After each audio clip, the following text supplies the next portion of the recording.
He's dribbling the ball with everything on the line. He's driving down the pitch. He's facing price hikes and cuts past him. Carrier Contracts tries to block him. Oh, he leaves him in the dust. He's at the edge of the box. He cuts past the nonstop group chat trash talk. He clears on goal. He shoots. Goal! Unlimited data for $25 a month forever! Visit your local Boost Mobile store today to get unlimited data with a price that never changes. Boost Mobile. After 30 GB, customers may experience lower speeds. Customers will pay $25 a month as long as they remain active on the Boost $25 unlimited plan.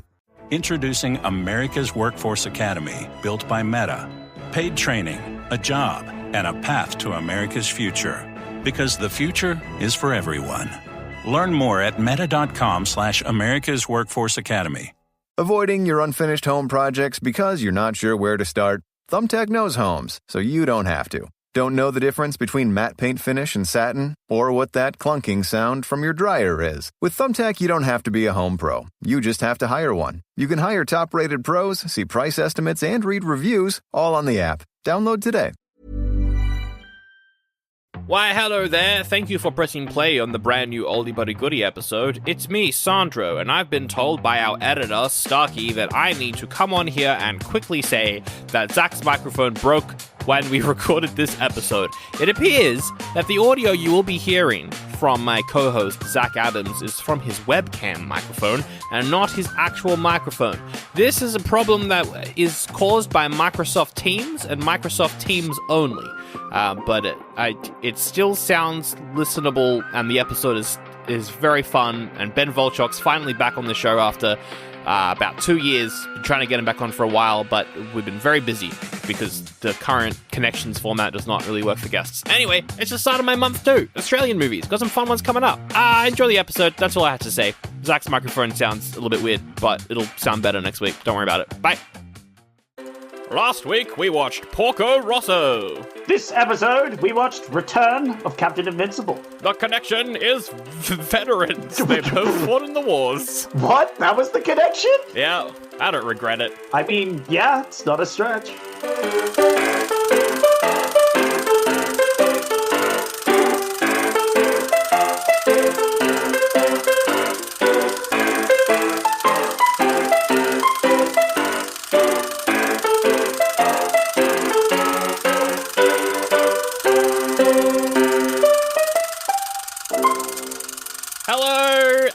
Sorry, should I say bloody g'day? And welcome to the fucking podcast. It's Oldie but a Goodie. This is a fucking Australian podcast out here. We're doing Australian movies. This is a real Australian top hours. Fucking Struth. Yeah, Struth. Last month, Zach picked all 4 movies, and they were bangers, but they were popular and from countries that aren't Australia. And so I'm taking over this month, and we're doing nothing but local Australian Yeah, picks. you do the opposite. You're doing local Australian and shit movies.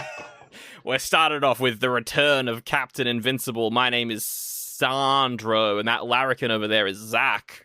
Oh, I'm a bloody larrikin, that's for sure. And the movie's called The Return of Captain Invincible, but the podcast is also The Return of Ben Volchok as our guest. Welcome to the show, Ben. Here I am. Whoa! I've made it. It's me. I've flown in all the way from the previous episode. Whoa! To be here. Wow. That's a big time travel jump.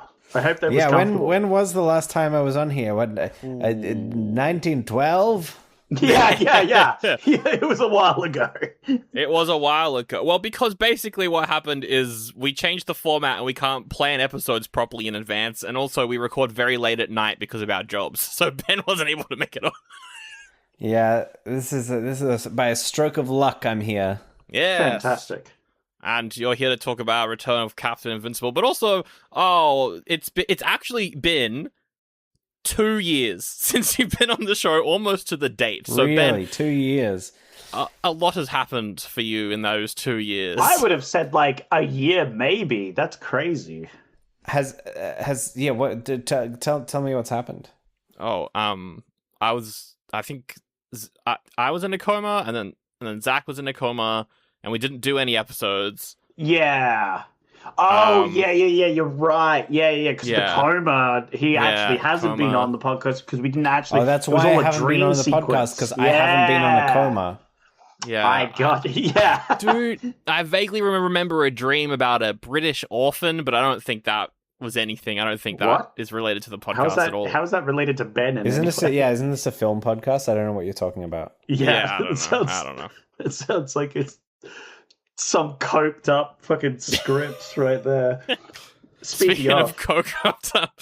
So, yes, I'm doing a month of Australian movies, and this is one that's been on my list for a very long time. Ben, I sent you a very long list of, like, a bunch of Australian movies, and I was like, if any of these pop up, do you want to do any of them? And you actually pointed out this one, which, as it is a superhero movie, so I feel like it's very off-brand for you. So we won't talk about opinions yet, but I want to know why you were interested in watching this movie. I'm pretty sure that I had this film on my list because Alan Arkin, it was the lead, and I quite liked Alan Arkin, and I think I must have gone through his filmography and just added like everything on there onto my list up until a certain point. That's pretty much the backstory. I don't think I even knew that it was an Australian film when I added it to my list. I think it was purely because just to sort of claw my way through Alan Arkin filmography completionism. Yeah, for sure. I mean, he's got some good ones in there. What would you say are his best? I don't think I made it that far, to be honest. This is the but best. one I could shout out is a film called Simon, where I think he also plays someone who was in a coma. Weirdly, wow. Okay, let me have a look. It's been a while since I've seen it. Also, The Russians Are Coming. Where he plays this Russian soldier from a submarine that's like washed ashore into America and kind of hides in this house. That sounds pretty good in that. And Catch-22, the film version of Catch-22 by Mike Nichols. And he was also in the one film that Peter Sellers wasn't Clouseau. He was Clouseau. Yes, the one Pink Panther movie that no one talks about. Yeah, that one. I know exactly which one you mean. I think I have watched that film, and the whole time I was like, who is this guy? I think it's called Inspector Clouseau. It's actually it's not that bad. It's just like compared to any of the others, it just falls pretty flat. But it's better than the one where it's his son or whatever. That one was. With Roberto Benigni. Yeah, which, I mean, he's good, but yeah. I haven't quite made it to that one. That's good. That's good.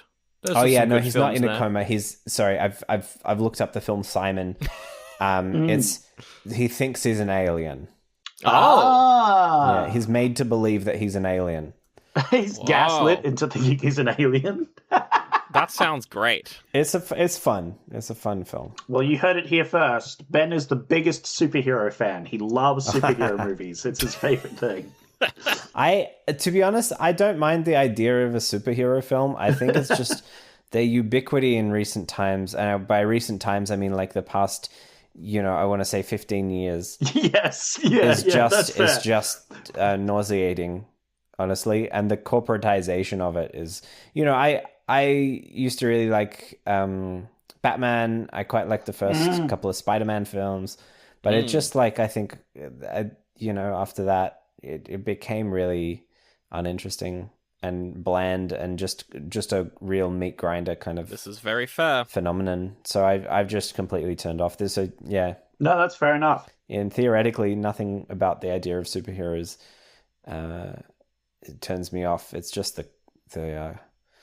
consumerist manifestation of them.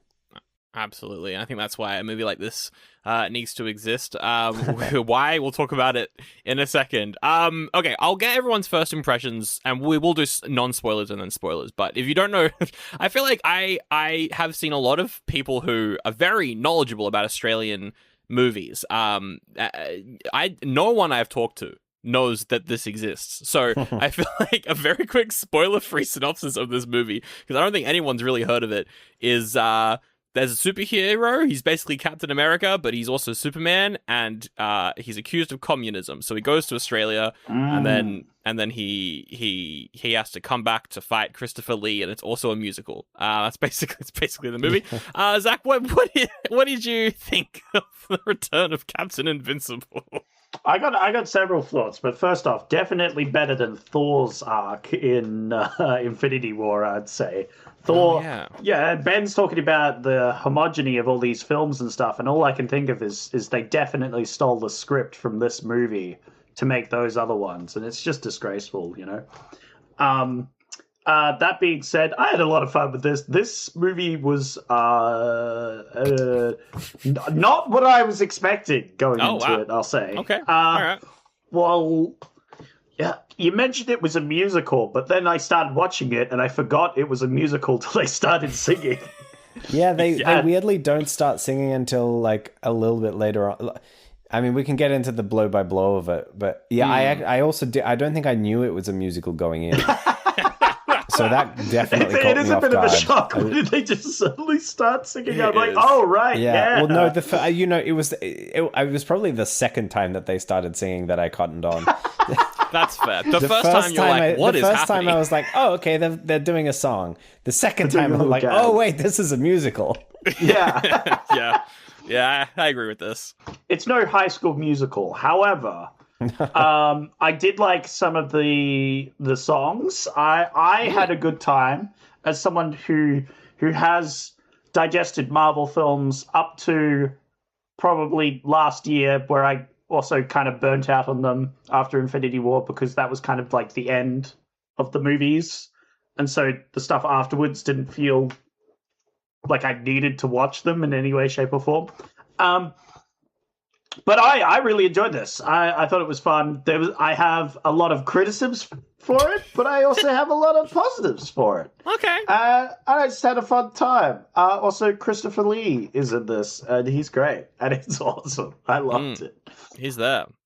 I still can't believe that he was in this. There's just a part of me that's like, he wasn't in this movie. He probably did all sorts of old crap at that point in his career. Yeah. It's that weird middle point in between, like, Dracula and before he came back for the Lord of the Rings. So he did a lot of random stuff around this point. It reminded me of when we did Excalibur, or is it Sword in the Stone, or whatever it was, where we had Patrick Stewart as a side character that was on screen for 5 minutes and then it just left, you know? Yeah. It's absolutely. Like, whoa, bring back the super famous actor. What's happening? Why is he here? Yeah, no, absolutely. I'm glad you had fun with it, though. I also, this movie felt a lot like a trauma sort of exploitation-ish trash pile to me, and I thought it was very entertaining. It definitely has issues. There is a couple scenes in there where I just don't know what's going on, and I think they're maybe poorly done on purpose, but it maybe doesn't work. It is a mess and very incoherent at points, but I don't know, there's just something about it, something incredibly Australian about it as well, which was so... I love seeing other countries do American movies. We did that last year, I think, for my month, which was like Italian movies trying to do an American film. And that stuff I find really interesting. And this was kind of like that. All of the Americans had the worst possible accents you could ever hear, aside from the couple who actually were American. And I thought, well, that was very funny. But yeah, it has issues that we'll definitely get into it. Ben, what did you think? Yeah, I feel like I agree with both of you. There was a lot of things that were entertaining and amusing about it. It was pretty messy. I think it... I'm not quite sure if it knew what it was trying to do. Yeah, that's fair. But I also, like, I appreciated how kind of comic booky it was. Like, it really, particularly the first sort of third of it, but even through to the middle and the end, it really felt like it was a kind of comic book come alive. Some of the setups and the props and set pieces and things like that were like really felt comic booky, and so I sort of appreciated the stylistic interpretation there. in terms of the and as a result, it was quite larger than life. It was a bit cartoonish, but that's where I think, Sandro, where you were talking about like it was bad on purpose, or you're not sure if it worked. I think that's where some of those aspects kind of didn't work for me as well, where it felt a little bit too daggy in a way. That's fair. Yeah, I see that. Yeah, but on the whole, I think I appreciated how fun it was trying to be, and how kind of cookie cutter morally or something. In that comic book kind of way, a little bit childish, a little bit very black and white. Yeah. But at the same time, I'm not sure if it was wholly successful just as a film. Which is why I gave it a bit more of a mixed rating. Whereas, I definitely enjoyed watching it, but I was also completely baffled by many bits of it, and it. I think the whole villain arc felt undercooked.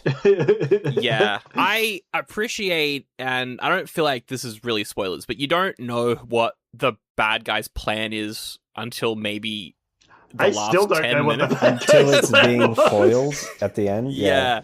And I think if that was on purpose, hilarious. But closer to the end, I started to like realize that maybe it wasn't, and they just didn't. Yeah, I think really it was just, write it very well. It was kind of muddled. And I think as a result of the kind of cartoonishness of it, there was maybe it felt like a comic book, not for children per se, but like specifically for boys. Yeah. And like just, in some of the kind of treatment of women, I guess, in the film. Well, I mean, yes. Yeah. Sort of just lingerie models, really. Yeah. They were made to be in the film. Definitely. Or sidekicks. It does have a bit of that. It's also, I was having a look, it's directed by Felipe Mora, who has done a few, classic Australian movies like Mad Dog Morgan and stuff, but he's done a lot of like weird, like Nazi exploitation films as well. And that was a bit of a running theme throughout this film. I was on another podcast. Shout out to Lisa Dibbs' Reanimates podcast, which is a podcast entirely devoted to films starring Jeffrey Combs. Love it. Very good. That's awesome. There was this film that I covered in the podcast. Well, I was sort of guesting on the episode where Jeffrey Combs played essentially this mental patient asylum inmate who believes he's Hitler. Yeah. Yeah, it was and it was directed by Philip Mora.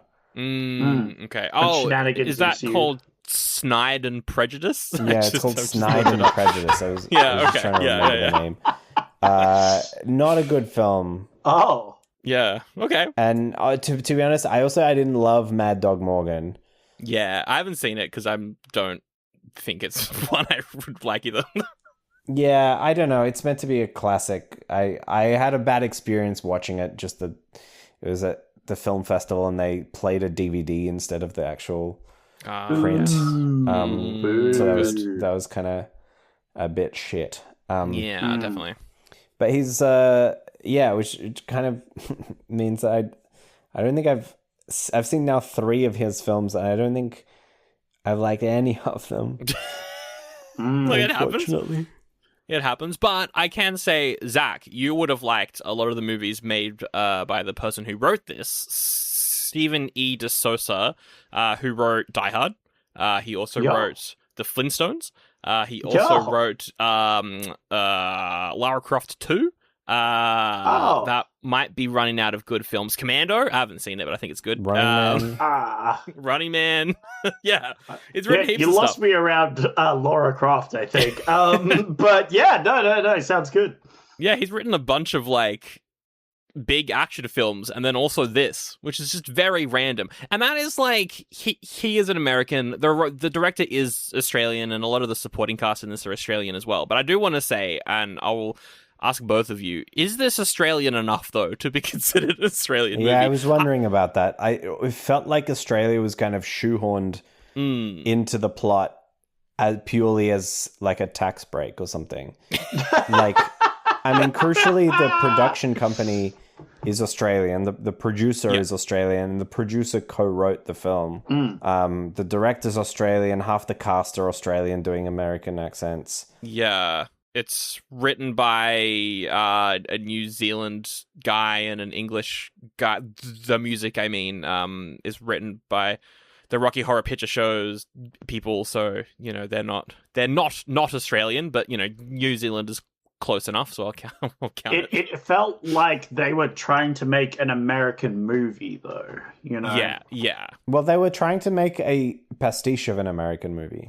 And it kind of worked, and it kind of didn't at the same time. What Ben reminded me of before is I did like the fact that it at times it was very low stakes. Yeah. Which is definitely a problem in mainstream superhero films, is where they have to continuously one-up the previous one. Yeah. And, you know, they're fighting the biggest, baddest dude, and then, oh, no, the even badder, even bestest evil dude is here. Oh, no. Yeah. Oh, no, look out, it's the even worse dude. And it's pretty much.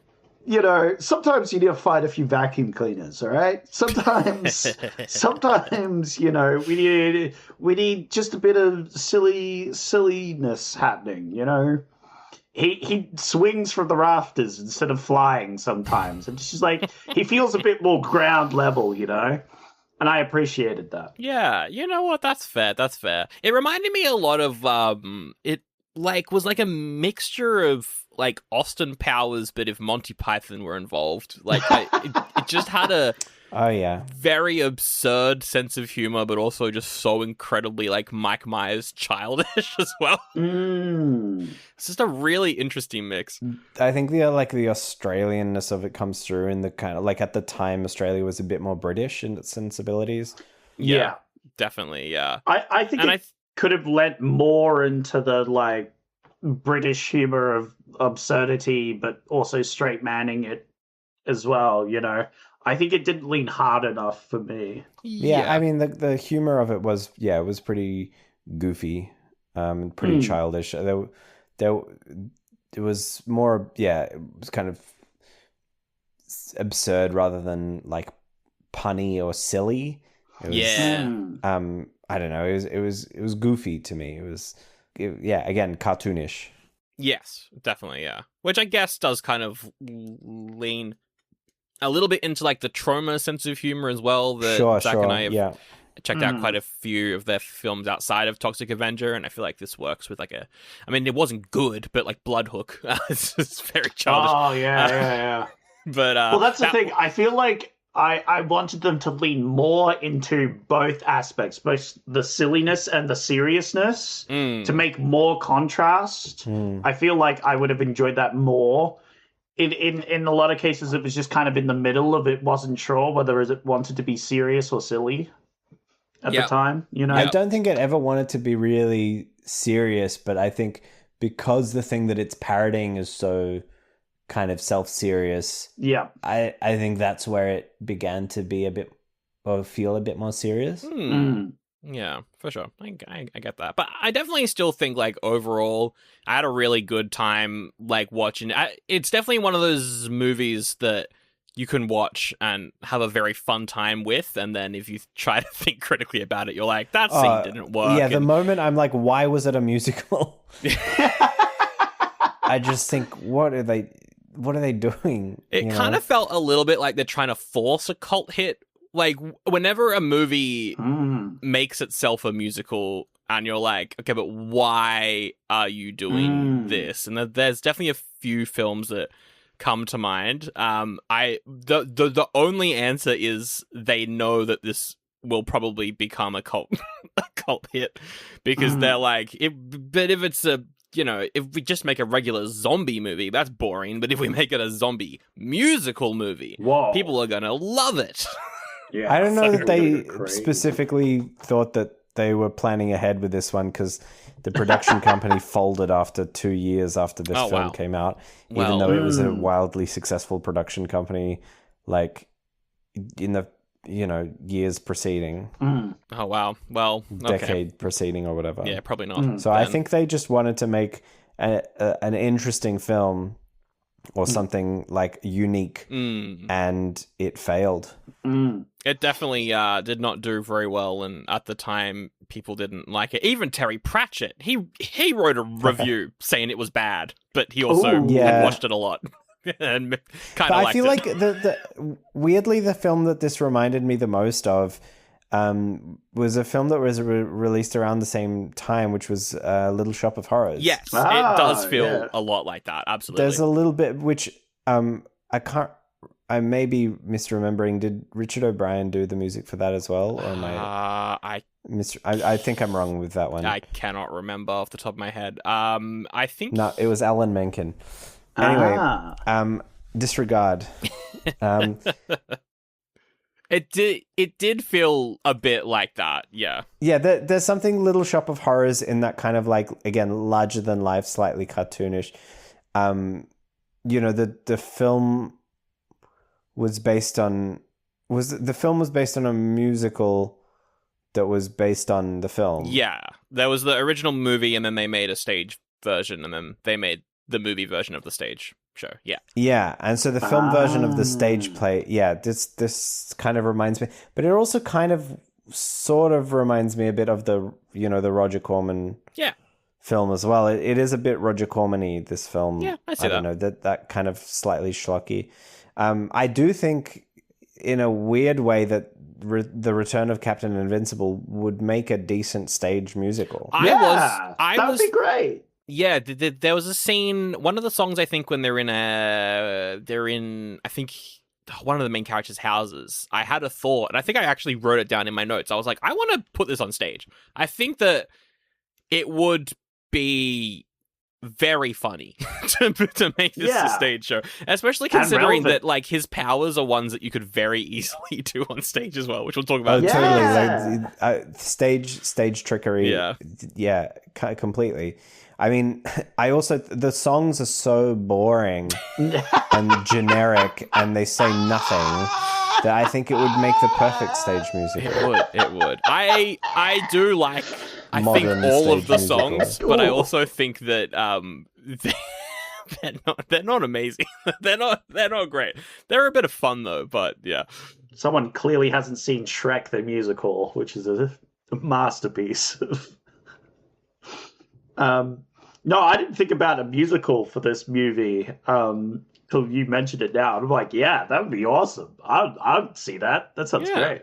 I think it'd be fun. I mean, we just, in Melbourne earlier this year, we had a very successful run of Evil Dead the musical, which I did go to see. It was pretty good. So I reckon schlock musicals are definitely back in down here. So, yeah, no, absolutely. Well, this wasn't quite schlock. This was just more like camp. Yeah, well, yeah, that's true. I will say the main guy, I don't know if his acting was the best acting I've ever seen, but I did like his singing voice. I did have fun with his voice. Yeah. I was wondering if if the people were singing or if they were obviously miming on set, but whether it was actually their voices, because I was like, I could totally see someone impersonating Christopher Lee. Yeah. No, I think it is Christopher Lee. It is, yeah, he is listed as the performer for all of his songs. Alan Arkin is also listed as the performer for his songs. Nice. The guy that played the president of America, that guy. I don't think that's him singing. I think that was someone else. Oh no, actually, apparently it was him, but he might have also had someone else singing some of his parts as well. I think the only person who I can see here that definitely wasn't the vocalist was Kate Fitzpatrick, who plays Patty.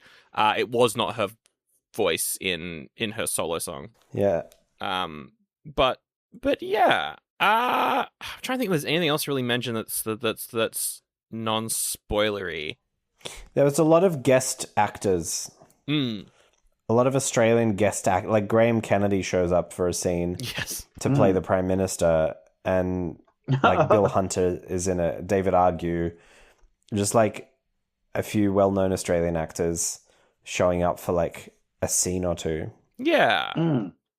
It's weird that they didn't have them in like the film as main roles, but yeah, it was good to see them.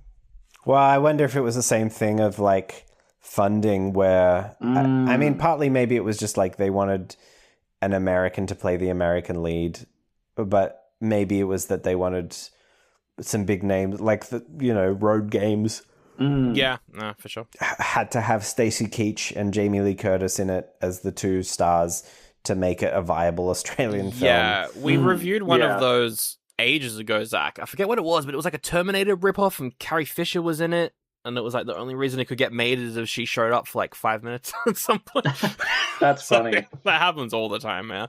Yeah. But that was cool. I'm just glad this got made so I could watch Christopher Lee sing his songs. That was very funny. That is fair. He is very good in this. I think, I couldn't quite tell who was phoning it in this film. There was something quite unconvincing about most people, but then some bits they really committed, and I just couldn't tell. yeah, that's fair. That's pretty fair. I feel like there's that one scene where he just sits in a room for like 10 minutes while they do fucking slapstick. And I felt like this was not the peak of his career. There were a couple of scenes like that. There's one scene as well on the phone, which I was like, is this just really bad? Like, did they not film enough footage for this scene, or is this meant to be a joke? And that one scene you're referencing is also kind of like that as well. So yeah. It's hard to tell with most of the. It's like, so again, borderline kind of camp, kind of cartoonish. Do you like, is this deliberately just not very, like, is it not very good? Is it deliberately not very good? Is it deliberately like a little bit daggy? Or is it just daggy because it's an Australian film from the 80s? Yeah, right? Yeah. Or is it is it being sort of deliberately camp in a way that falls flat? Yeah, for sure. Just unsuccessfully. I was wondering about the budget because there was a couple of scenes where I really thought the sets looked really cool. And I wondered if they were like borrowed sets or like what the deal was or how much money they spent. Well, they might have just also been just kind of cheap sets as well, which I was going to say sort of worked in its favor because it added to that kind of comic book feel. Oh, yeah. Yeah, no, definitely.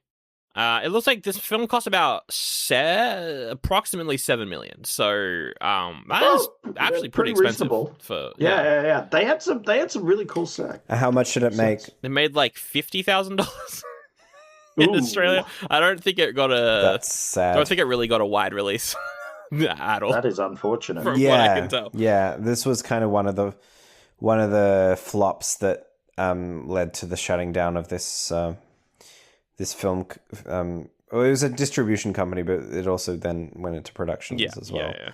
And not successfully, sadly. No. Unfortunate. But I think overall, for me at least, the film does succeed in being like an oddity that I can watch and have fun with, and then also be like, why? Why any? I was genuinely thinking of making a list of some kind that was like curiosities. Yeah. And I think for me, this would definitely be on it. Yeah, I think for me, this falls under that kind of like a New York Ninja type movie where I'm like, it's probably not very good and I wouldn't recommend it to many people, but I will probably watch this again. It's fascinating to think about like how, I know there's a podcast called How Did This Get Made, but how did this get made? Yeah, absolutely. I want to know. And I think, overall for me, I did have a pretty positive experience watching it. There's definitely some issues. We'll get into them in a bit more depth, I think plot-wise especially, in a second. But I'm going to give it a goodie overall. Zach, what do you think? Yeah, I'm kind of in the same boat. I enjoyed this more than a lot of films we've watched in the past. And I think, but that's your own fault, isn't it? Correct. Very much. Yeah. Actually, I would blame mostly Sandro, to be honest. I don't know about that. I mean, your month was good, but like, I don't know. You did also pick. What was bad? Shark Boy and Lava Girl is a cinematic masterpiece, and I will not have you defame it. Damn, I actually have picked all the bad movies this month, so I will stand this year. I mean, yeah, it's been rough on my end. That's fine. Don't worry about it. Canonically never, ever, ever picked a bad movie on purpose ever. It's never happened before, and I dare someone to go back and definitely find one. won't happen again in 3 episodes. I wouldn't worry about it.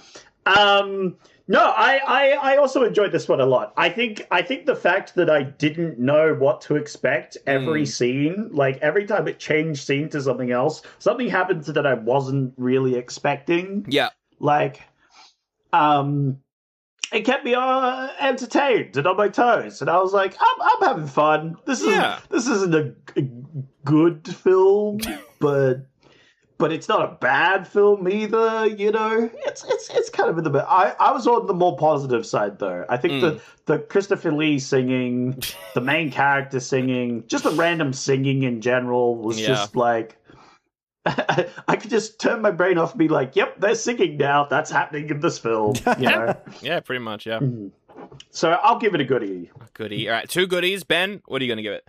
It's an oldie. Yeah! It's an oldie and not a goodie. Yeah, fair enough. I know I've come on this podcast before and criticized your dichotomy. Yes. Your false dichotomy. You're false, yep. And there's been plenty of films where I've said, it's an oldie and also a goodie. Yeah, there's a few. And there's been films where I've said, I don't think I've done any new films. No. No. But arguably, I also remember coming on and arguing the definition of old. Oh, you did Twilight. That was past the year 2000. I vaguely did Twilight. I don't think I actually watched the films. And so that's neither an oldie nor a goodie. My argument, I think, for that one was that eventually they'll all be oldies, so it's fine. I agree with that. I do agree. Yeah, but by the time you got to do it contemporaneously. Yeah. It does feel weird though, because I've been doing those new movie reviews on the podcast recently. I think I've got one of a new Evil Dead film coming up soon, which will be fun. But nice. Maybe if I go see it, who knows? But it does feel very weird whenever I have to rate those an oldie or a goodie at the end of my 6-minute review, because I'm like, but it just came out, so it shouldn't be either. Yeah. It shouldn't be right. old, but if it is bad, then it's old. You know what? And it's like, well, you know. That's not what that means. That's not what that word means. Words can change their meaning, Ben. Okay. You know, all language. Right. Yeah, but you can't change the word's meaning. I can if I try hard enough. All right, 2010s YouTuber over here trying to change. It has to be a collective agreement. Well, then I'll just convince a collective amount of people to say it the way I want to. Yeah. All right. Well, speaking of collective agreements, we didn't get one. 2 goodies and an oldie, but you know what? Close enough. And also, I will try and... I agree. This movie probably isn't Australian enough for Australia Month, but it's the start of it. Don't worry about it. We're easing into it. Next week, actual Australian movies. Yeah, this is like the bridge between my movies and your movies. You're bridging us over to the Australia. You're literally going from America to Australia. It makes sense. Exactly. It's via a direct flight by superhero. Yeah. Okay. Now, time for some taglines. You have to give them a thumb up or a thumb down to these taglines. Look. What do you mean? Well, just say like thumb up. as in, do I have to guess if they're real or not? No. Or You're just gonna say we're just rating it. Thumbs up, thumbs down, or a shaky middle thumb if you're not sure. A shaky middle. A lot of these are very confusing. So just as it's a bit of a heads up. So is the film. Exactly. Look up on the screen. It's absurd. It's insane. It's Captain Invincible. I like that one. Yeah. I'll give it a thumbs up. Yeah, borderline thumbs up. Yeah, borderline. I think that's fair. What the world needs now is a shining hero. I don't know. His suit wasn't very shiny. So thumbs down. That says nothing. Yeah, no, I'm not enticed either. I'm also thumbs downing that one. And finally, everything's going to be just great again. Feels like it hasn't aged well. I don't know why. Yeah, I mean, there was a kind of I couldn't tell. This was one of the things where I couldn't tell if this was a commentary or a genuine belief about the whole let's make it the 1950s again. Yeah, that part was Make America the 1950s again. Nothing bad happened. I then. wasn't sure about that. Yeah. Either way, I think thumbs down just because it says nothing about the tone of the film. Yeah. Well, here's the thing. My favorite president of all time, Ronald Reagan, once said, "Make America great again." So I'm going to give it a thumbs down because that sucked. What, were you thinking of someone else? Yeah, the guy in this movie. Oh, right. Yeah. You mean Harry Truman? True. The president that Captain Invincible wishes was still the president? Oh, yeah. Yeah. Instead of that one Kid Scout that he's scarred for life. What the fuck was that all about? Oh, yeah. He's dribbling the ball with everything on the line. He's driving down the pitch. He's facing price hikes and cuts past him. Carrier contracts, tries to block him. Oh, he leaves him in the dust. He's at the edge of the box. He cuts past the nonstop group chat trash talk. He clears on goal. He shoots. Goal! Unlimited data for $25 a month forever! Visit your local Boost Mobile store today to get unlimited data with a price that never changes. Boost Mobile. After 30 GB, customers may experience lower speeds. Customers will pay $25 a month as long as they remain active on the Boost $25 unlimited plan. Introducing America's Workforce Academy, built by Meta. Paid training, a job, and a path to America's future. Because the future is for everyone. Learn more at meta.com/America's Workforce Academy. Well, howdy there, Selly McSella here, back with another ad, and for some normal people, Christmas means presents and fun time with families, but for me, a humble podcast ad man, Christmas is going over to patreon.com/Oldie But a Goodie Pod to listen to Sandro and Zach do their 5th annual Cage-a-rama. 6 bonus podcast episodes on Nicolas Cage movies, starting with the Spider-Man TV show Spider Noir. Here's a clip. It started off very grounded. Yes. And there was a couple episodes where I went, man, he is playing this pretty straight. But nope. Yeah. Nope.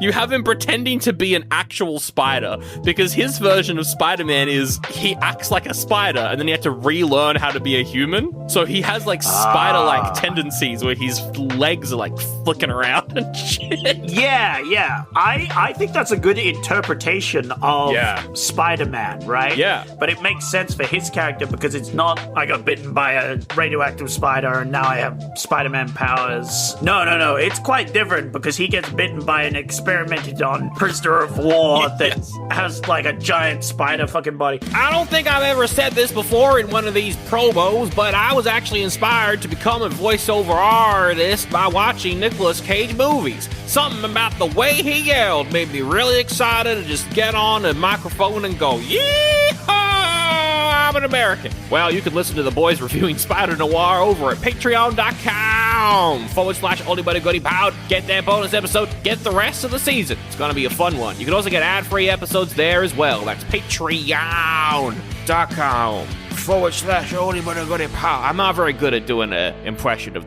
the Cage-ster.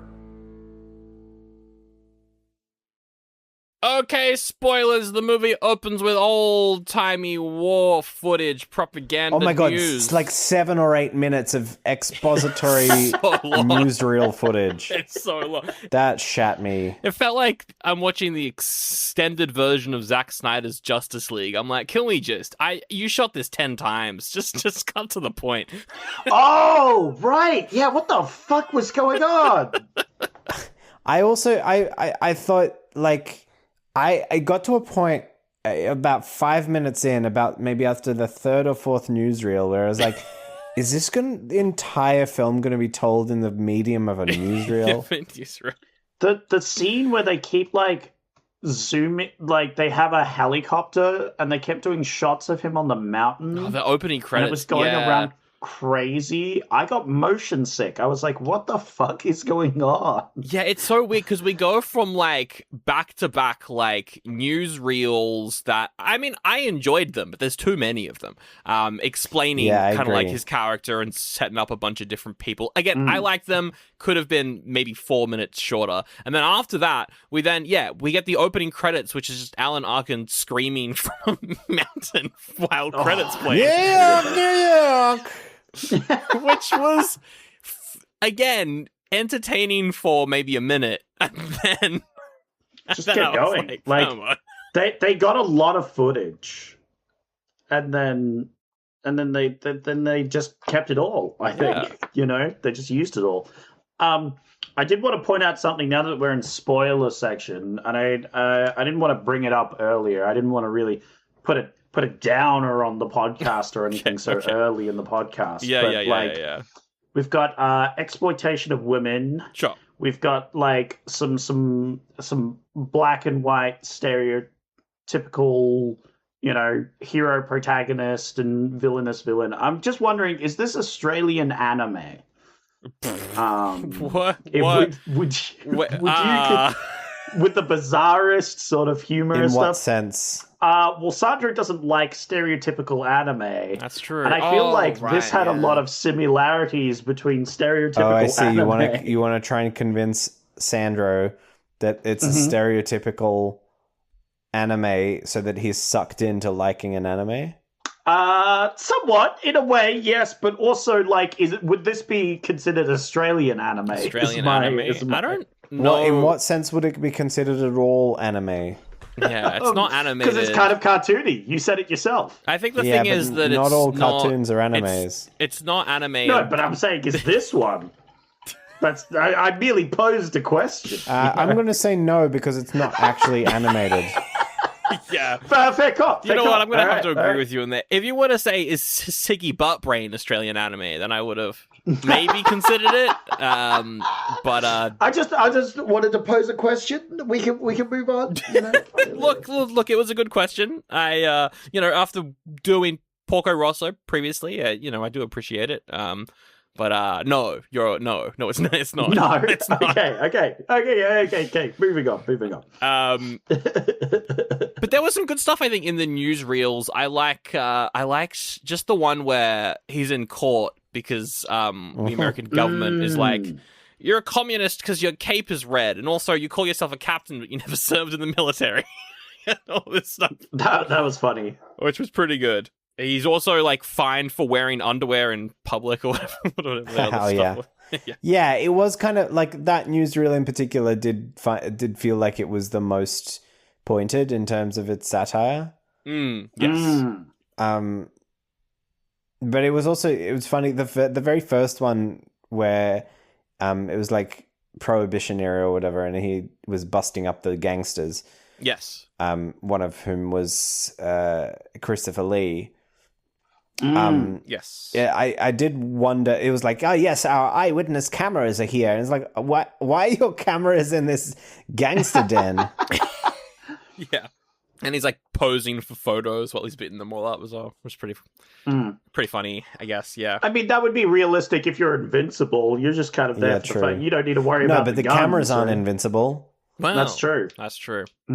They wouldn't have those for another couple years. In 10 years, I would have believed it if it was set 10 years after. No, what, invincible cameras? Yeah. A little bit later on.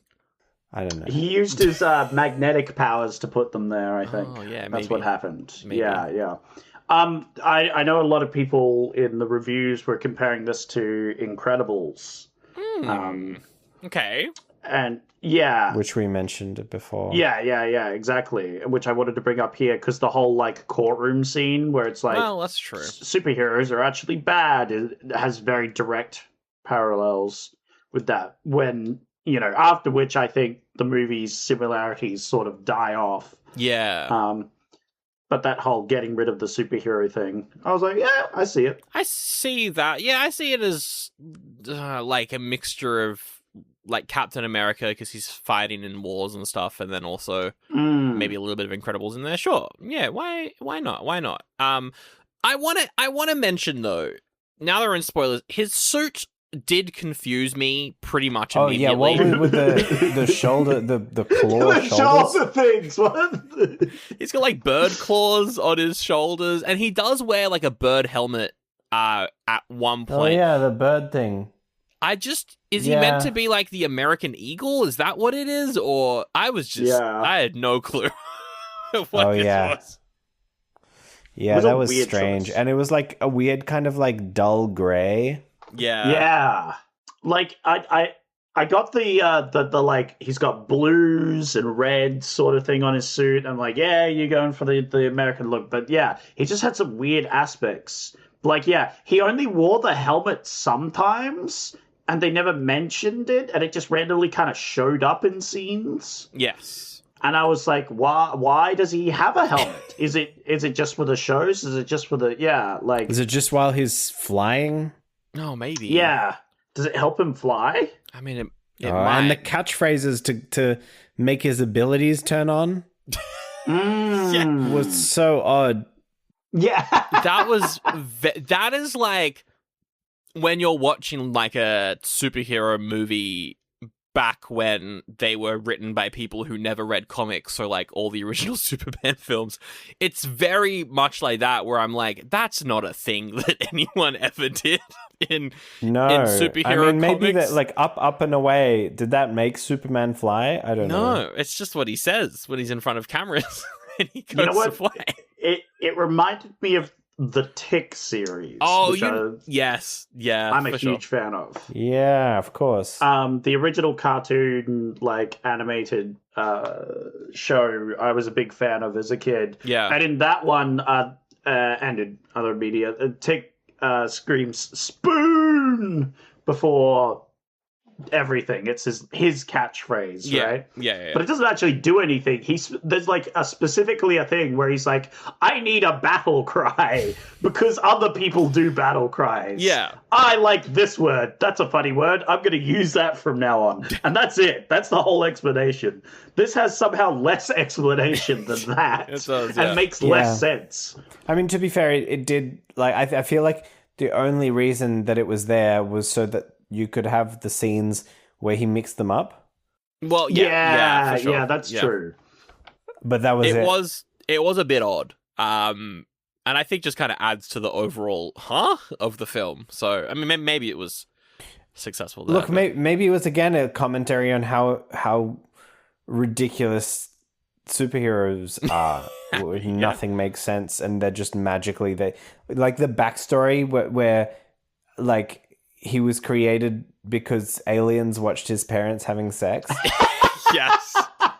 Hilarious stuff. Very funny. Wow, that sex was out of this world. Hey. Also, it looked like he was born in like, well, I mean, you know, he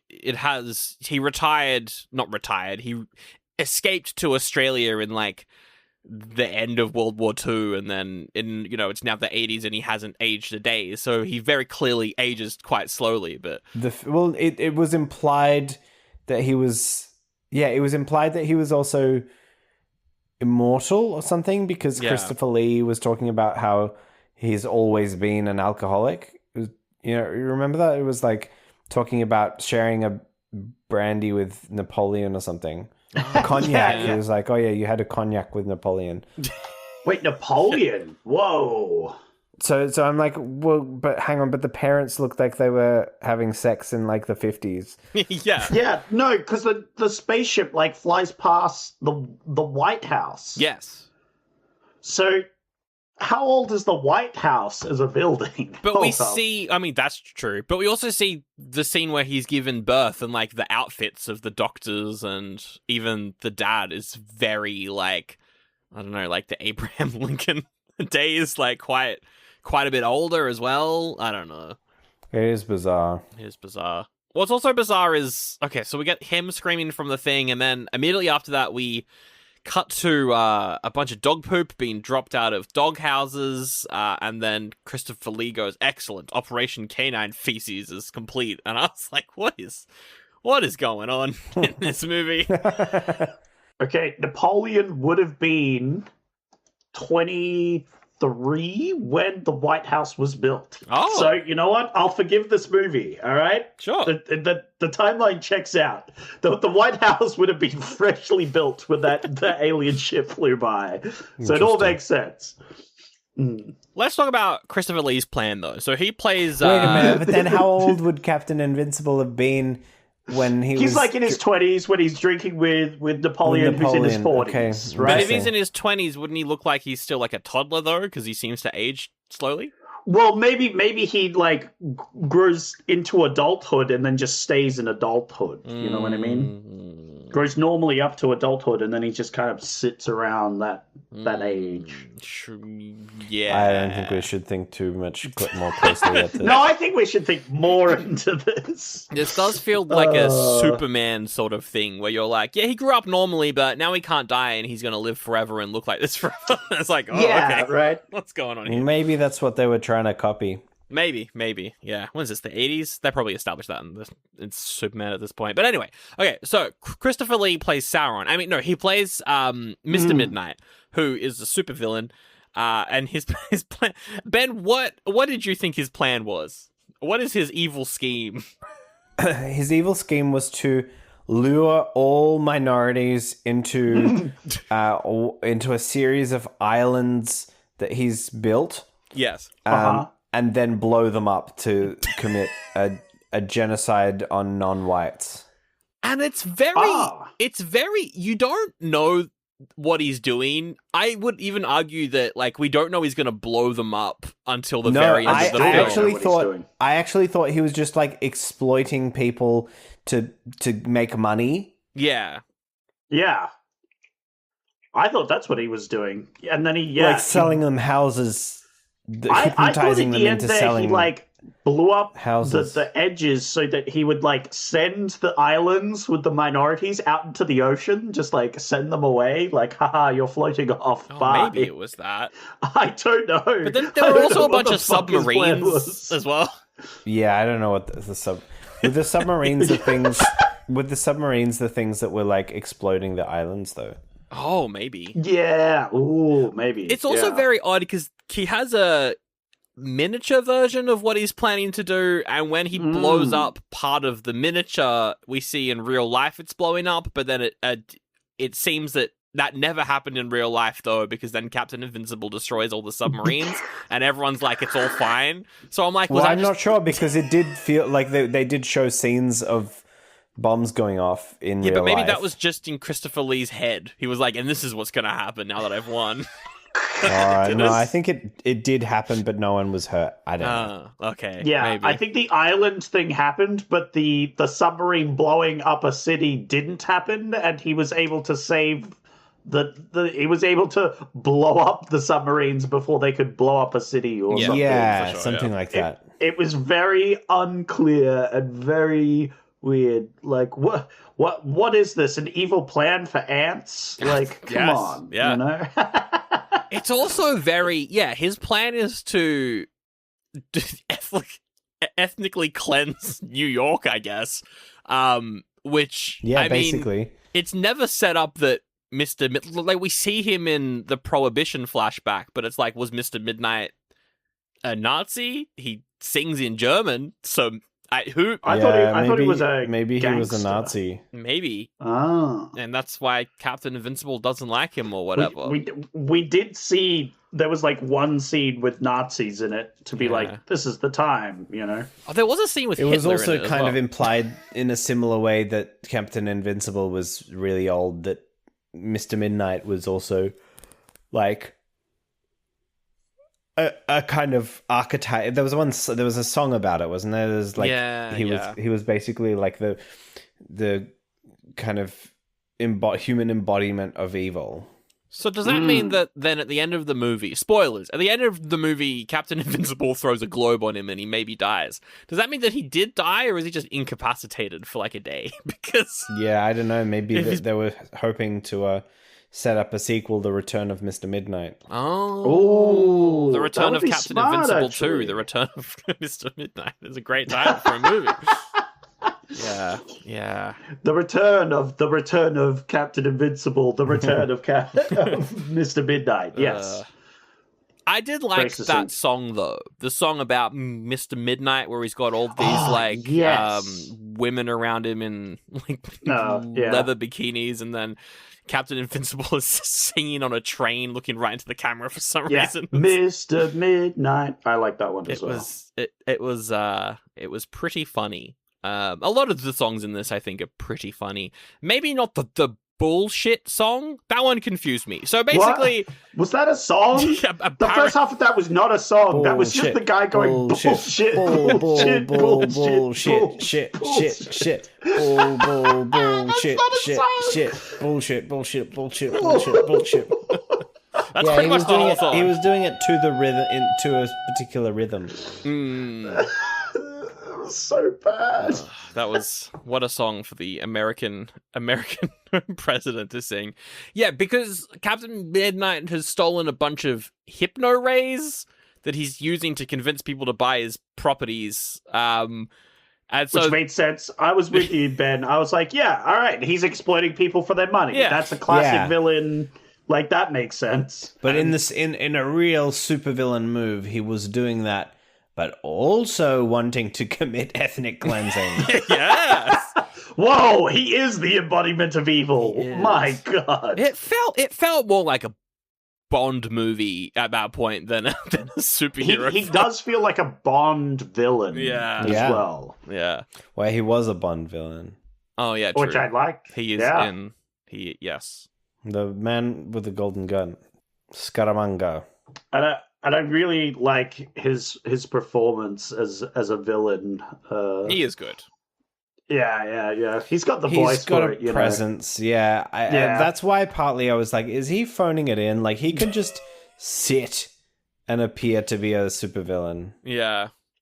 I think he did, but like, is his phoning in just equal to a regular actor's acting? You know, It's like possible. it's maybe. No. Yeah, no, for sure. That's what he did in the Hobbit trilogy, so, may as well do it here as well. Ooh. Just sit down the whole time.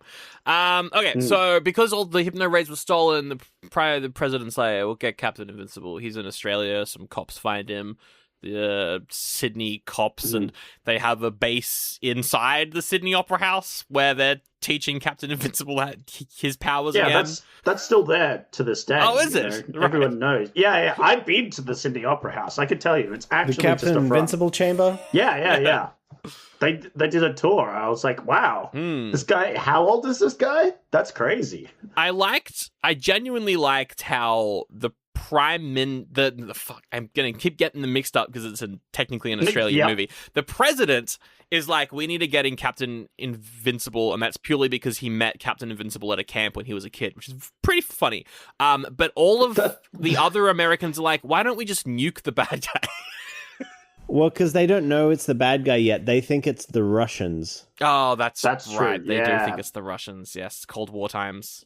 They don't know who did it yet. And they wanted Captain Invincible to help them find the suspect. That's true. So they can nuke him. And that leads Captain Invincible to a vacuum shop, which we'll get to in a second. One quick thing I wanted to mention was there's a couple running jokes in the movie with sound effects. There was, the first time I noticed it was the captain of the police station in Sydney gets a fax, and the sound effect for the fax was the Pac-Man sound effect mixed in with police sirens going off, which was very odd. But then also, whenever a phone rings in the movie, it plays like a really dumb jingle, and it always changes depending on whose phone it is. Just some weird running jokes. There's a lot of weird, like, video game sound effects added into this film for no particular reason. Probably just and I was like, royalty free. Yeah, I liked them, but it was an odd choice. The Pac-Man one in particular. Well, they were trying to get the Return of Captain Invincible video game up and running. Maybe. He gets trapped in a video game. Oh, yeah. Yeah. The Return of Captain Invincible 3 Dream Warriors. Dream Warriors! Let's go! Pretty good. Hey, but yeah, he's just, like, figuring out how to use his powers. I thought that, like, so the cop is Patty. She finds Captain Invincible and convinces him. I liked that storyline, but I didn't really like him learning his powers storyline. I found it probably because we've just reviewed Spider Noir, Zach, which is the new Nicolas Cage Spider-Man show, which was a lot of fun. That's over on Patreon. Probably because we've just reviewed that, which is basically it does sound made up, right? Nicolas Cage Spider-Man show.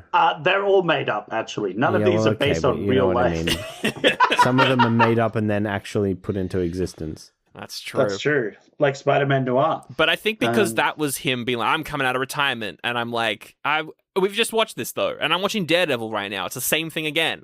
There's so many. I don't love superhero in retirement and then comes out but is rusty. I find it honestly more annoying than an origin story a lot of the time, because I'm like, we've done this so many times. But I think maybe just because of the amount of media recently that's come out that's that I found him training scenes a bit tedious. But also there's some funny jokes in there, like when he turns into a chipmunk, has a high-pitched voice because his supercomputer brain is misfiring. Yeah, that was another anime thing, a high-pitched voice, just saying. Sure. I can't believe that what did his computer brain have to do with his vocal cords? I don't know. Did the aliens give it a computer? Is it an actual computer brain, or is it just like he has weird just smartness? What's the deal with that? Why does he have to activate that? Why isn't he just constantly computing? Why isn't he just a super genius? Otherwise, his brain would melt. Oh, sorry. I must have missed that part of the movie. I liked when he plugged his head into the machine and it just started sparking everywhere. I like old technology. The super powerful stuff has to spark and explode and shoot smoke everywhere. It kind of raises the question of whether this was a side effect of him not having done the ability in a while, or whether he has to replace all of his electrical equipment after every usage of the machine. Yeah, right? Yeah. There's some good questions. I'm going to go with the first one, being he hasn't used it in a while, and so everything's just covered in dust and stuff and lighting on fire and causing sparks and shit, What also does that is when he sees her butt in jeans in one scene, sparks everything off as well. So that never came back. Starts off his magnet powers. Yeah. And that one scene where he used magnet powers and it rips off the top of everyone in the room. See, I found that scene kind of funny, but then they did it again later on, and I was like, oh, okay. Yeah. I see why we're doing this. Well, it was funny because there was also a guy who was in full... Yeah. Drag or something. He was wearing a corset, yeah. Yeah, that's the one, yeah. He's wearing a corset underneath, and it's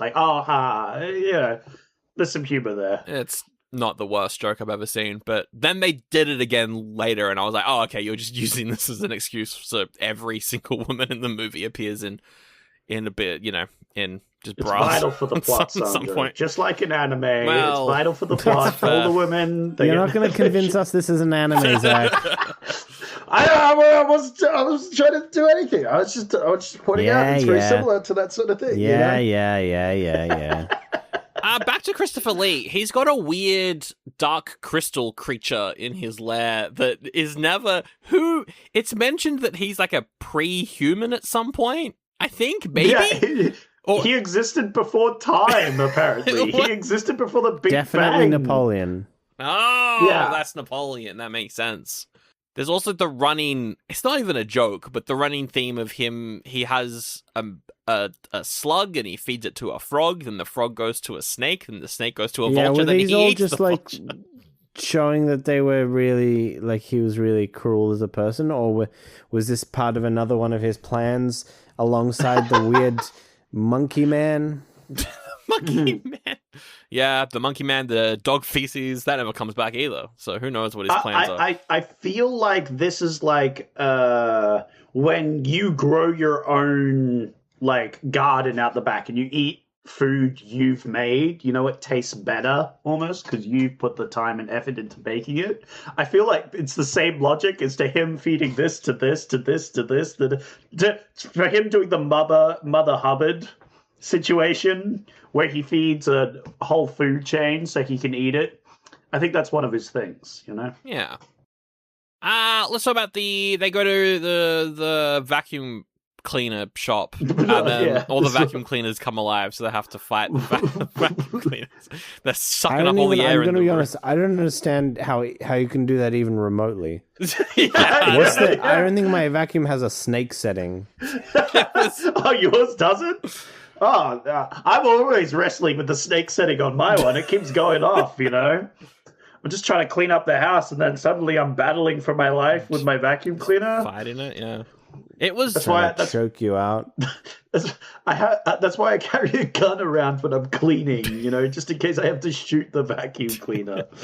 Fucking hell. That was so dumb. What a dumb scene. And then it all ends with the line, "That sucks," which I was like, Yeah. that's funny. That's kind of funny, actually. I don't mind that. But it's like, yeah, that scene felt probably the most Sam Raimi out of anything else in this movie. It felt very Evil Dead 3. I think that's one of the scenes where I'm also like, I do appreciate that he's just kind of a guy in the scene, Yes.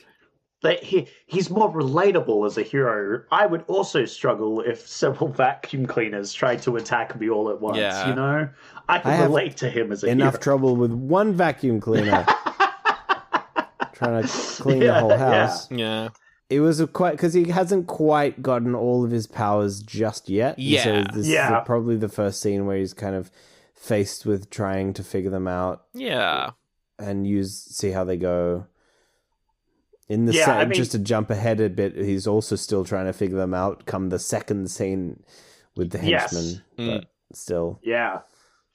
I think he still hasn't quite figured them out by the end of the movie. He can at least fly. He can fly. Oh no, he does. He does literally one tap some submarines with his powers. That's true. So I guess at that point he's got his powers back and he's good.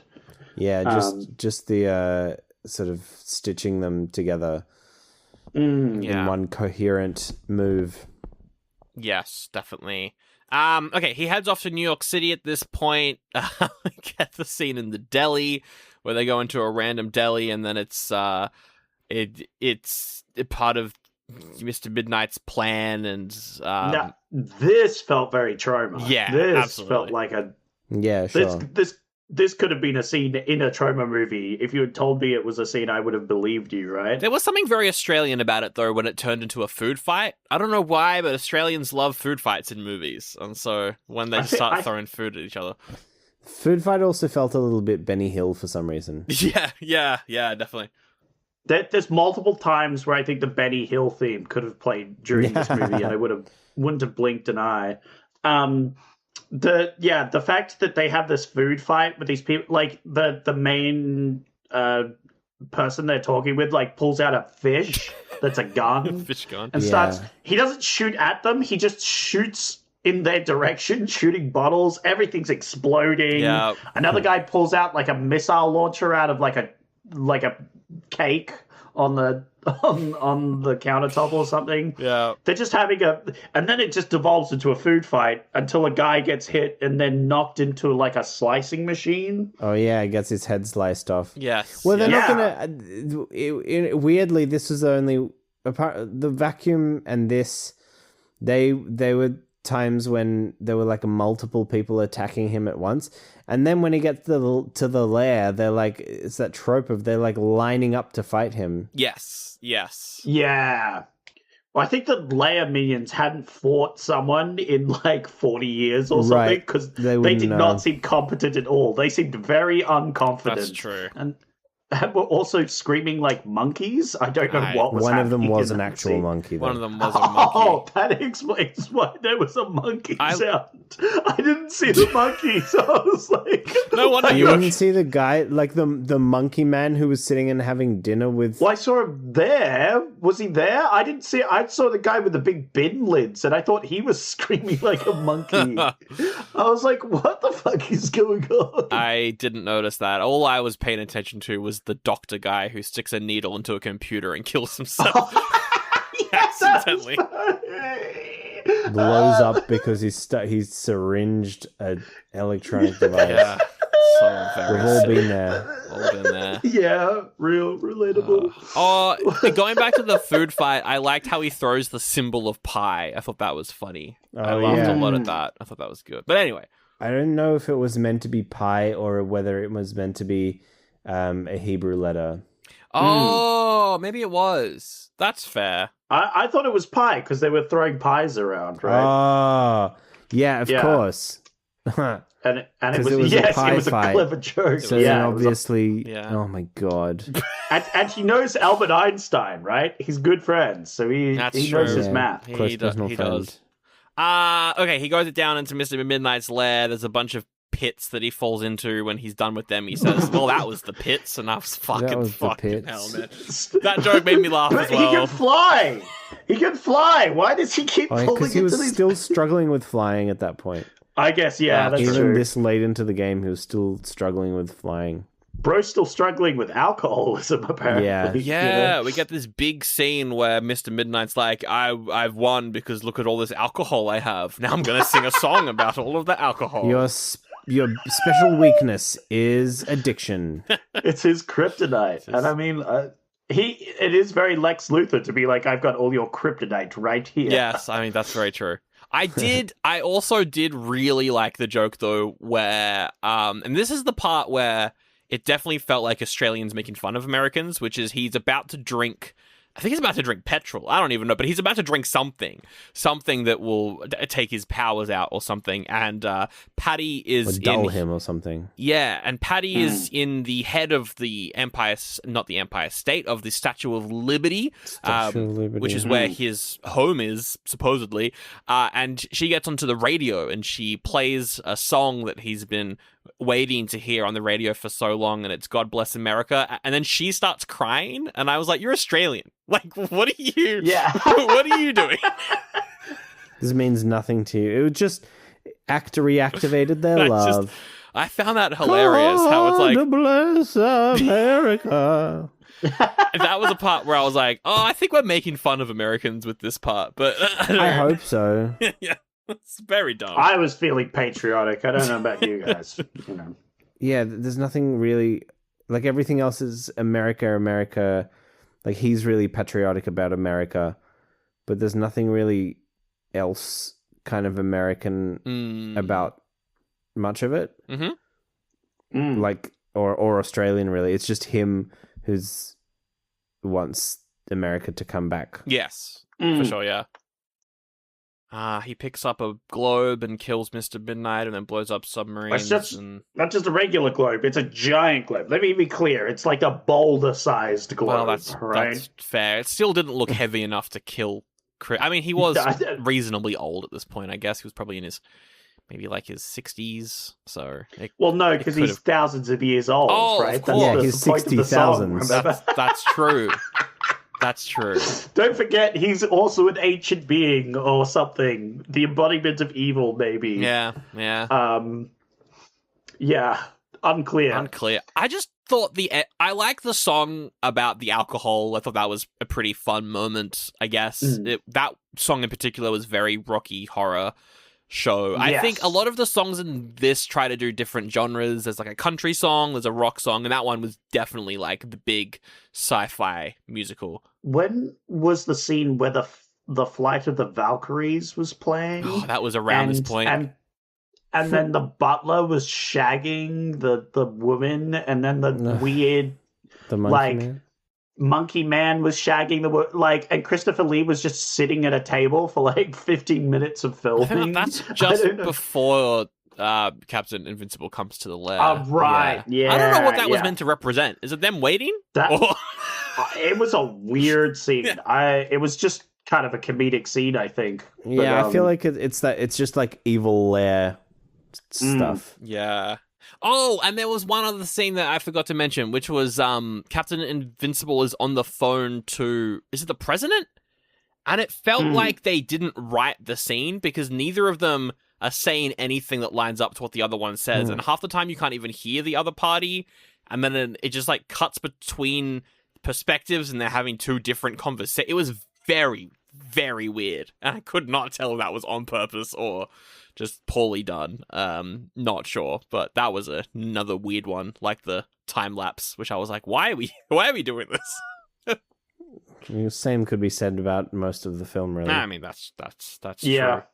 And then the movie. Why are we doing this? And then the movie ends with him flying around New York with a megaphone saying that we should all have each other's backs and the world will be okay. And then there's in the credits a montage of immigrants arriving at Ellis Island.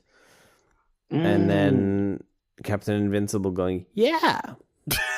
Yeah. So actually, the whole message of the film was that immigrants provide a much needed vibrancy to a society.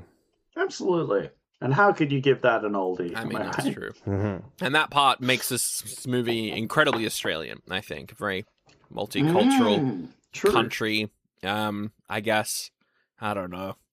It was a bit weird, though. Some weird stuff in there. Don't know why they did some of the things, but no. I think overall, like, it's a fun movie that does, if you critically talk about it, it's going to fall apart in bits, and there's definitely some comedy moments that don't work, but it was a bit of fun. I enjoyed it.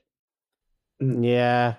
I think by the end of it, I was like, okay, let's wrap things up. That's fair. Yeah. I think as well, because the ending is very it just ends. It's pretty anticlimactic. Yeah, it's very anticlimactic. It was very, and I like, he just like takes out the bad guy and is like, oh, I'm gonna go blow up some submarines with my magnet powers. I just go, beep, bang. Yep. Delete a submarine. I was like, whoa, your power level has skyrocketed in the past minute and a half. Yeah, pretty much. Finally, when he needed the most. Yeah. Yeah, to blow up some submarines. He's dribbling the ball with everything on the line. He's driving down the pitch. He's facing price hikes and cuts past him. Carrier contracts, tries to block him. Oh, he leaves him in the dust. He's at the edge of the box. He cuts past the nonstop group chat trash talk. He clears on goal. He shoots. Goal! Unlimited data for $25 a month forever! Visit your local Boost Mobile store today to get unlimited data with a price that never changes. Boost Mobile. After 30 GB, customers may experience lower speeds. Customers will pay $25 a month as long as they remain active on the Boost $25 unlimited plan. Alrighty, it's time for Ranking Review Rumble. Now, Ben, you haven't been on for this specific version of this. No, I need this explained to me. Yes, you need this explicitly explained to you and not the audience. Explicitly? So, I mean, I was going to say this episode was clean, but you can drop the fuck bomb if you want, I guess. Not fucking anymore. All right. No, so what usually happens on this is I've grabbed like 5-ish websites and I've grabbed reviews from those websites and made a selection where you have to guess the review site, not just the score, which is what you're used to. However, there was not a lot of reviews for this movie. Yeah. And, it's a guest episode. You're on, Sandra's on. I thought, you know what, let's narrow it down a bit. Okay. So I've only got 3 options for the websites, quotation marks, that you get to pick from. The options being Letterboxd, Rotten Tomatoes, but also I could have written some of these reviews. Okay. Oh, that's not fair. Yeah, it's not. I never claimed for this portion of the show to be fair. However, I still have written down the scores, so you can still guess the scores. So you've made up your own scores that we have to guess. If I've written one. But here's the thing. There could be a disproportionate amount of reviews from one site or another. Okay, so it's not like one each. No. Unlike some of the other episodes, I could have all from one website. I could have like 2 or 3 from one and then 1 from one. Or I could all have written them. That's been a thing. I think Sandro did that. That was Patreon. In a Patreon. Yeah. You just wrote all the reviews. That's true. I didn't even write them. I just came up with them on the spot. Couldn't be bothered. It wasn't obvious. Yeah. All right. So I've changed the usernames, so it's not obvious which site they're from, and I'm going to read them out. You got to guess where it's from and what score did they give it? Is it out of 5, out of 10? What are we talking? Out of 5. Out of 5. If one of the sites was out of 10, which I don't think for this episode, but I put in IMDb, which does out of 10. I've just mathed the scores in half, to make it out of 5. Anyway. Yeah. The Tick says, everyone should see this movie, if only to hear Christopher Lee sing, "If you don't name your poison, I'll have to get the boys in." I like that lyric. That was pretty funny. It's a good line. It's a good line. I'm going to start off with Sandro. Oh. Sandro, where do you think that one's from? Everyone should watch this film because it's a quote. I'm going to say, oh, wait, no, hang on. Specifically mentioning Christopher Lee, it's your review. Yeah, you're starting off with your review. It's probably like a 3. That's my guess. Okay. Ben, what are we thinking? I'll say 3 as well, but I think it's Rotten Tomatoes. I'm going to go for that hunch. Okay, all right. Fair enough. All right.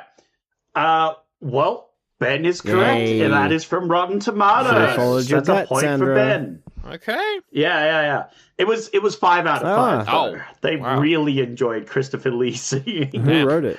Apparently, The Tick. The Tick. Yes. The Tick. Yeah, I forgot that audience. Wait, is that a So I have changed the username so it's not obvious which site they've come from. Okay. I thought that was like a publication review, but that's an audience review. Yes. No, this one was an audience one. Mm-hmm. Yes. Okay. For the most part, I try and grab audience reviews. Got it. The next review is by Superman. Wow. Superman says, "I wish my arch nemesis would defeat me with booze." That's pretty funny. Ben can go first. I think that's a 3 out of 5 again. Letterboxed. Letterbox. Yep. Fair enough. I'm gonna say 3.5. But you said Letterboxd. I think it's maybe because the people who enjoy this movie probably like Zach and I, and so I think all these reviews are going to be Zach. But I think that one is Zach.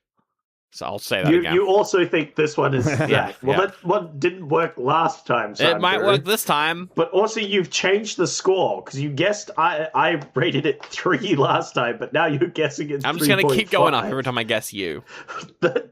That seems like poor logic. However, Sandro is completely right, because that is 3.5 and it is by Whoa, Super 2. Yeah, well done, Sandro. Well done. Yes, the return of me on the board. Yeah. The next review is by Invincible, who says, "A gloriously ridiculous musical comedy that I am happy to have stumbled upon." Oh, you shouldn't stumble onto films. That would hurt, especially from this era. There'd be like a big old That's true. VHS tape. It'd be like, ow. Well, it's Invincible from the TV show Invincible, so I think he's fine. He's always He can stumbling on handle shit. it. Yeah. That's true. That is a Rotten Tomatoes review. I think, and I think it's probably a 4. You are just going up by 4. I am, and I won't stop. All right, Ben, what do you think? I think I'm going to go 3.5, and I think Zach wrote it.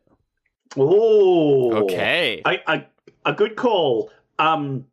Neither of you got it. It was from Letterboxd. Oh, this one was from Letterboxd. I was confused because it was by Invincible, and I'm like, why would someone call it themselves by... No, I made that bit up. I made Invincible up. I made all the usernames up. Okay, well, that explains it.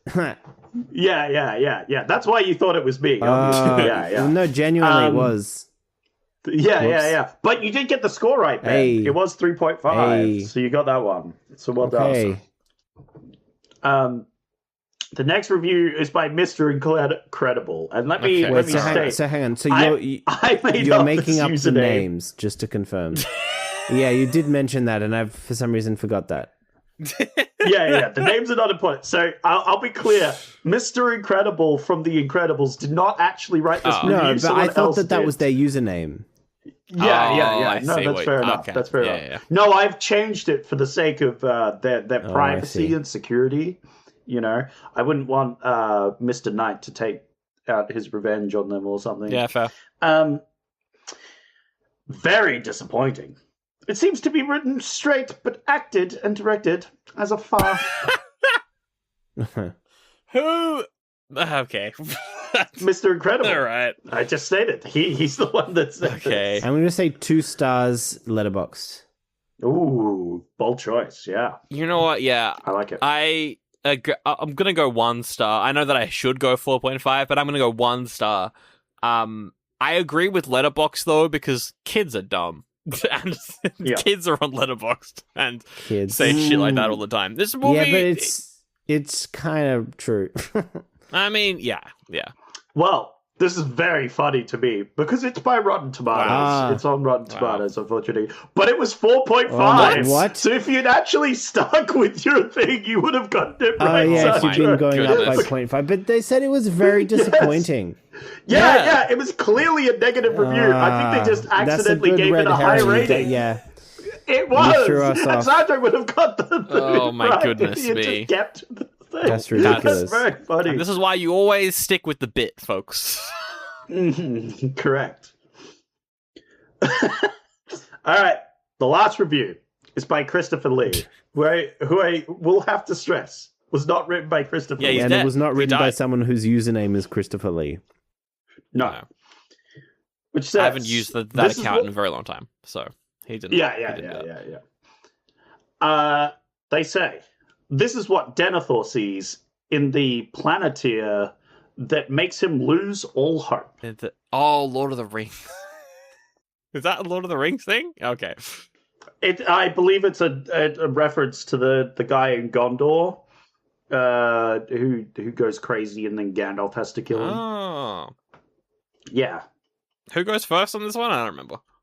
You do Oh. now. Yeah, I think I mucked up. I was just so bold with the last one that I got so wrong. But Yeah. Look, it's a Lord of the Rings reference, so I think it's you, Zach. Okay, fair It enough. also definitely could be. I'm sure there was no Lord of the Rings references in some of the reviews I read. No, well, everyone would make Star Wars references for Christopher Lee. He hasn't done anything else. He's only been Count Dooku, so there's no way he. Yeah, there's no modern reviews for this movie. No way, You're right, absolutely Sandro. not. I'm gonna say that's probably a lose hope. It sounds negative. I'm gonna go 2. That's a good call. and you think it's Zach. Yeah, I do. Yeah. Yeah, but you also think it's me, who I've done a previous review that was 3.5. Yeah, but this is like a character review. You know, it's Right, it's not a real okay. one. I was just clarifying your logic here. Okay. Oh. Ben, what are you thinking? I'm getting lost in the meta narrative of this game. It's got a little off It's the also rails. I'll very give you late that. as well. Yeah, Yeah. I'm trying to figure out if Zach was allowed to write more than one review. Yes, He can was. do whatever he was. wants. But I would never do that. I mean, Don't worry. I don't know. Yeah, I think again, just because of the really specific Lord of the Rings, I don't know. I was gonna say it was Zach. IMDb is not a choice, Yeah? is it? No. No. I tried to find out reviews from IMDb, but there wasn't any Yeah, good okay. ones. There was- Uh, The problem with IMDb reviews is usually they're like a page long. Yeah. You know? yeah, true. You Some can long ones. skim them. Yeah, I think Zach wrote it. Okay. Yep. But I'm gonna go 2.5. Well, you're both right. I did write Yes. it. I am a bit of a fucking Lord of the Rings nerd. It's true. And I'm like, I like how I you don't jumped know, in and you maybe- were like, so actually this might be a Lord of the Rings reference, I think. Possibly. Who knows? Yeah. I was really subtle, I think, you know. No, it's because Denethor, he's the Palantir, and then he gets all despaired because Sauron is putting thoughts in his mind.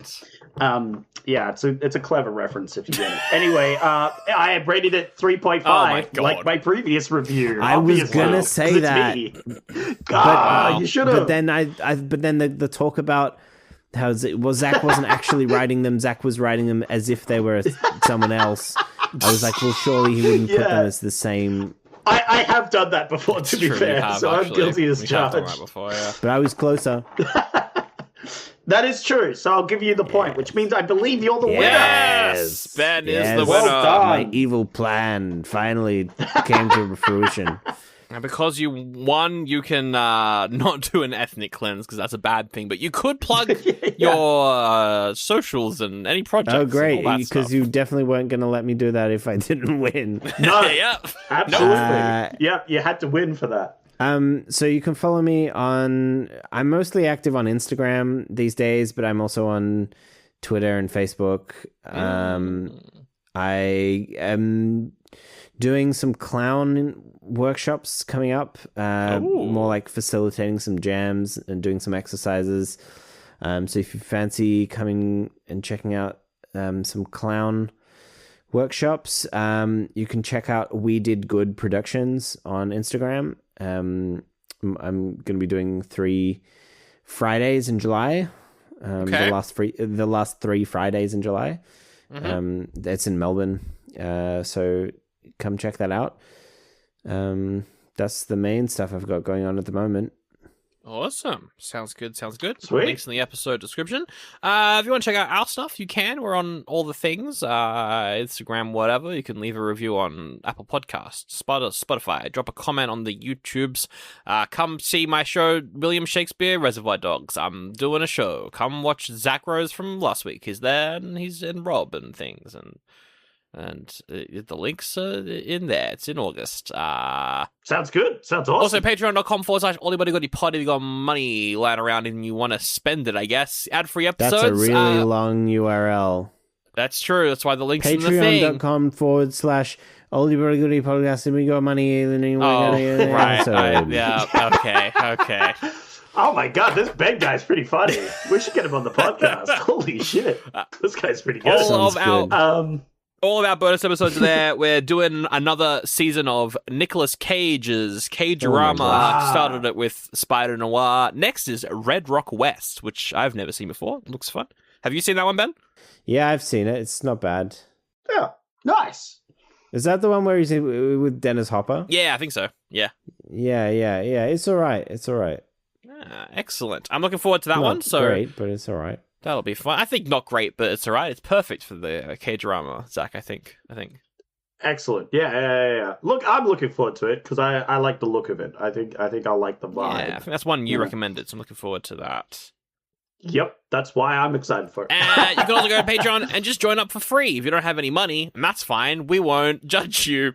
But you can sign up for free and you can vote on the polls that help decide what movies we do next week. And the movies I put up for Patreon to vote on were 4 Australian picks that were actually Australian. This movie is Australian, but more Australian than this one.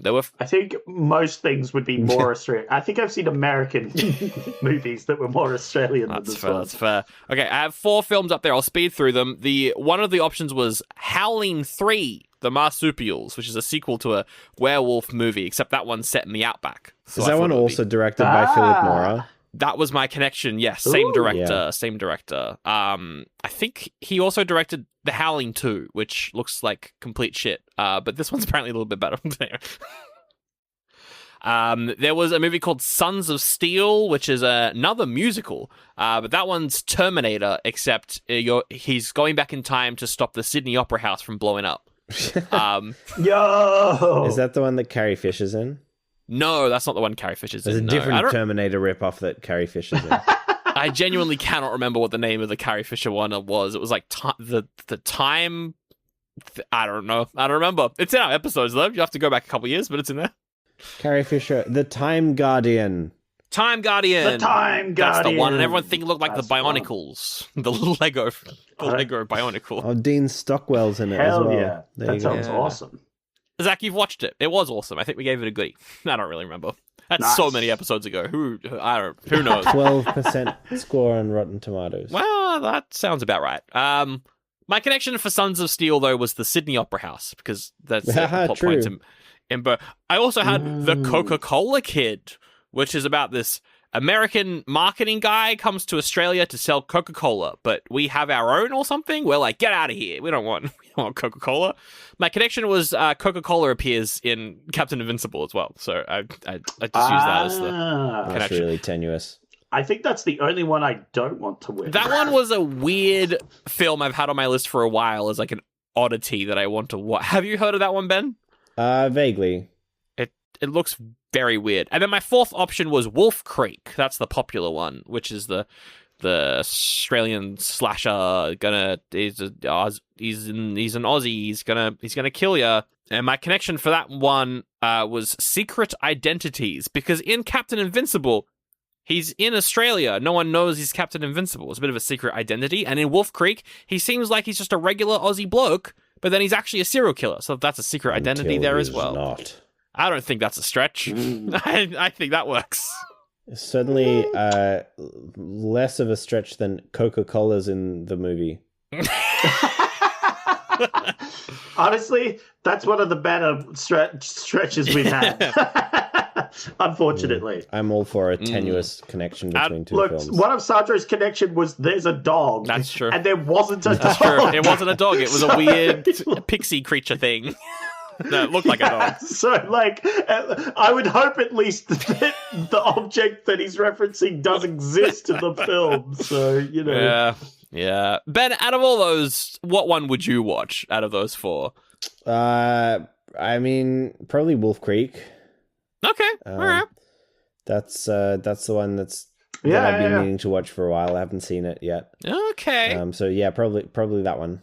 Probably that one. How about you, Zach? I think you voted on this as well on the Patreon. Yeah. I voted for literally all of them except the Coca-Cola one.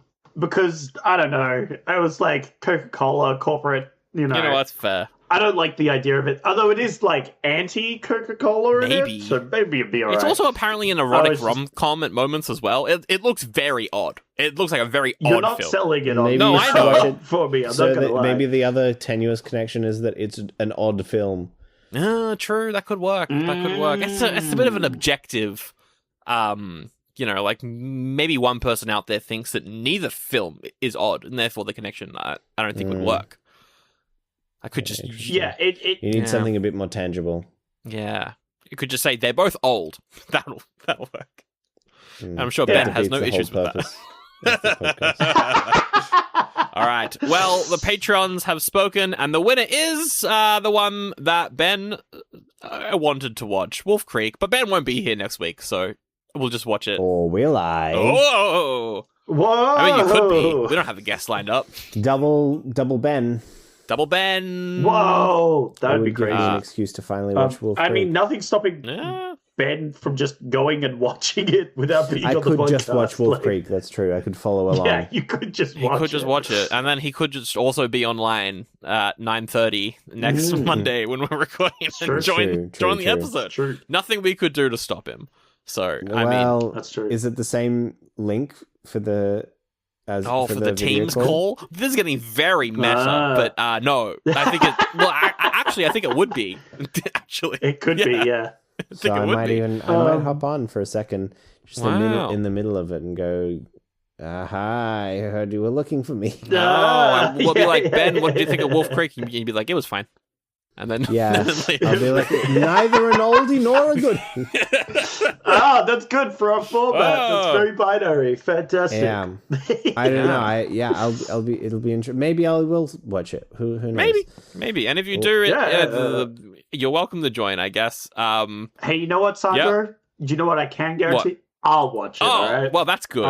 Yeah. You know what? You're welcome. Just for that, I'll watch it as well. Why not? Yeah. Thanks, Sandro. Yeah. Wow. Look at you go. I've never watched it because I've always been like, But you know what? It's an intriguing movie. It's kind of like Australia's like Texas Chainsaw. It kind of has that reputation of like it's the big gory one. Even though I've definitely always wanted to watch it, but never seemed to have the time. Yeah. You know. Yeah, I've never quite gotten to it. One of those ones that's on a list. But yeah, I'm excited to watch it finally, and we'll do it next week, and maybe Ben will be there. Who knows? But anyway, that's next week. Wolf Creek. That is definitely going to be more Australian. There's very few things more Australian than Wolf Creek. What's more Australian than Wolf Creek, Ben? Crocodile Dundee. Oh, yeah. Kangaroo Jack. Good shot. Good goal. Kangaroo. Yeah. The film Australia by Baz Luhrmann. Oh. What about The Dish? I like The Dish. That's a good film. The Dish is good, yeah. Mystery Road. Anyway, now we're just listing Australian films. Yeah, and spoiling ones I might have coming up in my month, so I'm just gonna end the episode there. No spoilers. Yeah, I'm not gonna mention. Well, thanks for having me on. I'll see you later, mate. Catch you around. Uru. Yeah.